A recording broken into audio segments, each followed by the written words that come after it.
হ্যাঁ আয়ান বলো। না কি বলবো আর, এমনিতেই ফোন দিলাম। তোমার তোমার কণ্ঠটা একটু শুনতে ইচ্ছে হলো। তোমাকে বিরক্ত করলাম না তো? না না, বিরক্ত করনি, ভালোই হয়েছে ফোন দিয়েছো। আসলে আমার একা একা ভয় লাগছিল। ভয় লাগছিল কেন? আম্মু কোথায়? মা গ্রামে গেছে জরুরি কাজে। এই জবটা নেওয়ার পর মাকে গ্রাম থেকে ঢাকায় আনতে পারলেও বাবাকে আনতে পারিনি।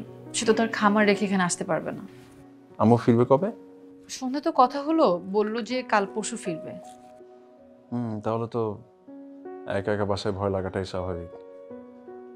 তুমি কোনো তোমার ফ্রেন্ডের বাসায় আজকে রাতটা থাকতে?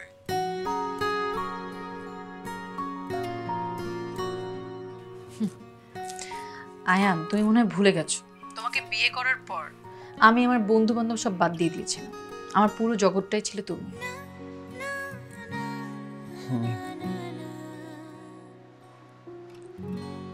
তো এখন কি করবে? কি আর করব, এখন ডিনার বানাচ্ছি, এটা খেয়ে তারপর ঘুমিয়ে যাব, তারপর কালকে সকালবেলা অফিসে যাব। আমি কি তাহলে ফোন রেখে দিব?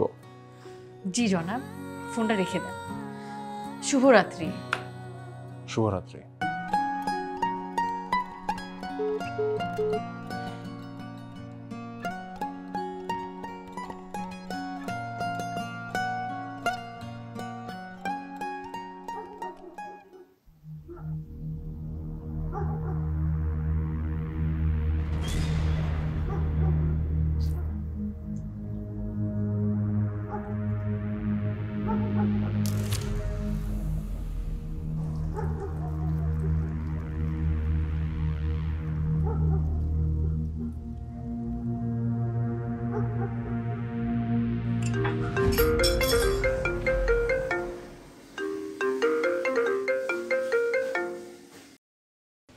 হ্যালো, হ্যাঁ বলো।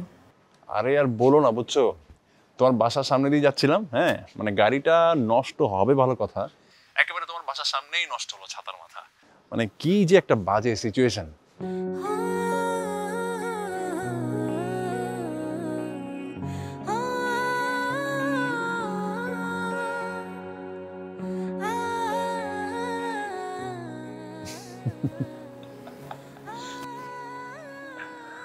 আর হেসো না, এত রাতে কোনো মিষ্টি টিষ্টি পাওয়া যাবে না।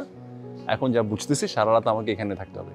তুমি একটা কাজ করো, তুমি এখন নিশ্চিন্তে গিয়ে রুমে গিয়ে ঘুমাও, আমাকে সারা রাত এখানেই কাটাতে হবে। গাড়ি লক করে চলে গেলেই তো হয়, এত ঢং করার কি দরকার? আরে তোমার মাথা খারাপ নাকি? হ্যাঁ, তোমার কি চোরদের উপর একটু কনফিডেন্স নাই? আমি যদি সারা রাত গাড়িটা এখানে রেখে যাই, সকালে এসে দেখবো আমার লুকিং গ্লাস আর মনে করো গাড়ির যতগুলো পার্টস আছে বাইরে সবই গায়েব হয়ে যাবে। তো কি তুমি সারা রাত এখানে বসে মশাদের সাথে গান গাইবে? সেইটা হবে না আমার। তুমি তো জানো আমার মতো এত কনফিডেন্সের সঙ্গে জঘন্য গান কেউ গাইতে পারে না পৃথিবীতে। আমি যদি গান গাই মশারা বিরক্ত হয়ে পালাবে। গান গাওয়া হবে না, হয়তো তাদের সঙ্গে গল্প টল্প করা হতে পারে। ঠিক আছে, গল্প করো। Bye bye.